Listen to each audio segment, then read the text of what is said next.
மாநாட்டுல அதிமுக வந்து பாஜகவுடன் அமைதியெல்லாம் காக்க போறீங்களா?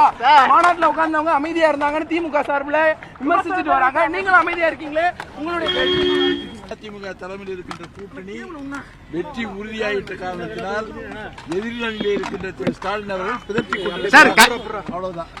அதிமுக பாஜகவோடு தொடர்ந்து பயணிப்பது தமிழ்நாட்டுக்கு செய்யக்கூடிய துரோகம்னு கனிமொழி சொல்லியிருக்காங்க சார். முரசொலி மாறன் வந்து போராடும் போது கூட அந்த மந்திரி பதவி எடுக்காத கடைசி வரையிலுமே தன்னை இலாக்கா இல்லாத மந்திரியா வச்சிருந்தாங்களே, அப்பொழுதெல்லாம் அவங்களுக்கு தெரியும் அந்த முறை அந்த கனிமொழி அம்மையாருக்கு அடிமை அப்படிங்கிற விமர்சனம்.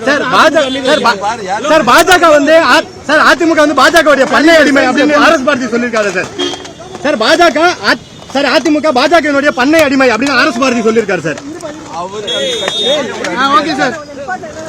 பாரதியே அந்த கட்சிக்கு ஒரு அடிமை மற்றவர்களை பற்றி பேசுவதற்கு அந்த அடிமைக்கு அருகதை இல்லை.